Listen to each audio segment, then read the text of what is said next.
NEET 2025 में कौन से रिसोर्सेज को यूज करना है और कौन सी बुक्स को यूज करना है थ्योरी के लिए और क्वेश्चन प्रैक्टिस के लिए, इस वीडियो में हम उसके बारे में बात करने वाले हैं। विदाउट वेस्टिंग टाइम चलिए शुरू करते हैं। सबसे पहले हम बात करते हैं बायो में। आज पूछो या 7 महीने बाद पूछो, थ्योरी के लिए क्लास 11th और क्लास 12th की एनसीईआरटी की बुक सभी नीट एस्पिरेंट के लिए, चाहे वो ड्रॉपर है फ्रेशर है, उनके लिए बाइबल से कम नहीं है। क्योंकि नीट का पेपर हर साल एनसीईआरटी की बुक से बनता है, तो एनसीईआरटी को अवॉइड नहीं कर सकते।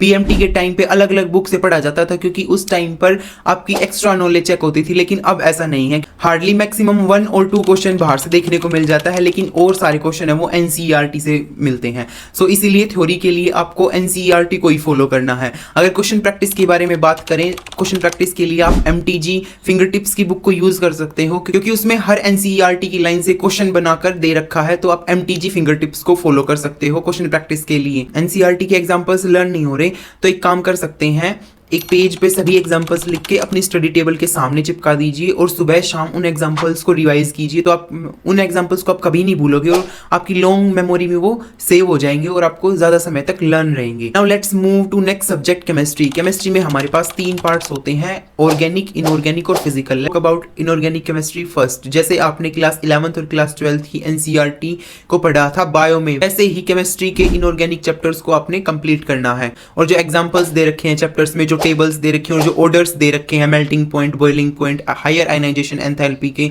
जितने भी ऑर्डर दे रखे हैं, उन सभी को अच्छे से लर्न करना है, क्योंकि कई बार डायरेक्ट क्वेश्चन भी आपको देखने को मिल सकते हैं एग्जाम में। Now let's discuss about organic chemistry. मैं ये नहीं कहूंगा कि ऑर्गेनिक केमिस्ट्री के हर चैप्टर को आपको थ्योरी पढ़नी है ऑर्गेनिक केमिस्ट्री में, नहीं। जो आपको रिएक्शंस दे रखी हैं, जो आपको नेम रिएक्शंस दे रखी हैं और जो आपको टेबल्स दे रखी हैं और जो आपको ऑर्डर दे रखे हैं ऑर्गेनिक केमिस्ट्री में भी आपको उन्हीं ऑर्डर, उन्हीं नेम रिएक्शंस को अच्छे से लर्न करना है, क्योंकि नीट में कई बार वो डायरेक्ट पूछ लिए जाते हैं। फिजिकल केमिस्ट्री में बात करते हैं। अगर आपने इनऑर्गेनिक केमिस्ट्री और ऑर्गेनिक केमिस्ट्री को अच्छे से कवर कर लिया है, उनके एग्जांपल्स, ऑर्डर, रिएक्शंस को अच्छे से कवर कर लिया है, तभी आप फिजिकल केमिस्ट्री पर मूव करना। और फिजिकल केमिस्ट्री में भी ये नहीं कि आप थ्योरी पढ़ रहे हो। जो थ्योरी वाले चैप्टर्स थे सॉलिड स्टेट, वो अब डिलीट कर दिए गए हैं नीट के सिलेबस से। तो इसीलिए सिर्फ जो एनसीईआरटी में एग्जांपल्स हैं और जो एनसीईआरटी के चैप्टर्स के पीछे जो एक्सरसाइज दे रखी है, सिर्फ फिजिकल केमिस्ट्री में उसको कवर करना है। अब इनऑर्गेनिक, ऑर्गेनिक और फिजिकल केमिस्ट्री के लिए क्वेश्चन प्रैक्टिस के लिए कौन सी बुक यूज करनी है?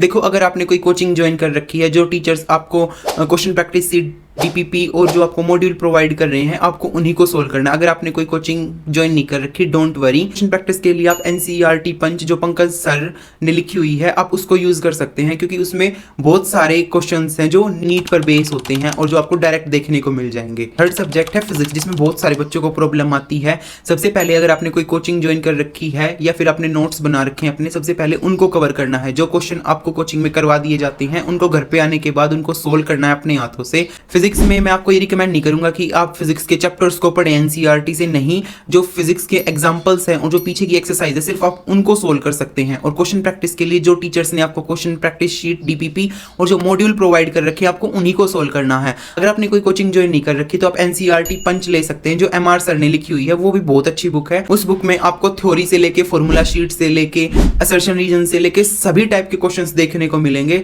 और एक बात और, जो लास्ट के 10 ईयर्स के पीवाईक्यू हैं, आप उनको भी सोल्व कर सकते हैं। आई होप आपको समझ में आ गया होगा कि नीट की जर्नी में आपको कौन कौन सी बुक सोल्व करनी है। अपने रिसोर्सेज को कम लेके चलना, ये नहीं कि ज्यादा रिसोर्सेज लेके चलना, नहीं। अगर आप एक बुक सोल्व कर रहे हो, तो आप एक बुक को ही 3 to 4 टाइम्स सोल्व करो। ये नहीं कि आपने एक बुक सोल्व कर ली, फिर आप दूसरी बुक पे शिफ्ट हो गए, दूसरी कर ली तो आप तीसरी बुक पे शिफ्ट हो गए, नहीं। अगर आपने एक बुक कर ली, तो आप उसको 2 से 3 टाइम करो। सो आई होप आपको समझ में आ गया होगा। अगर आप मैंने आपकी नॉलेज में थोड़ी सी भी इंक्रीजमेंट की है, तो प्लीज वीडियो को लाइक कीजिए, चैनल को सब्सक्राइब कीजिए। Thanks for watching and stay tuned for next video.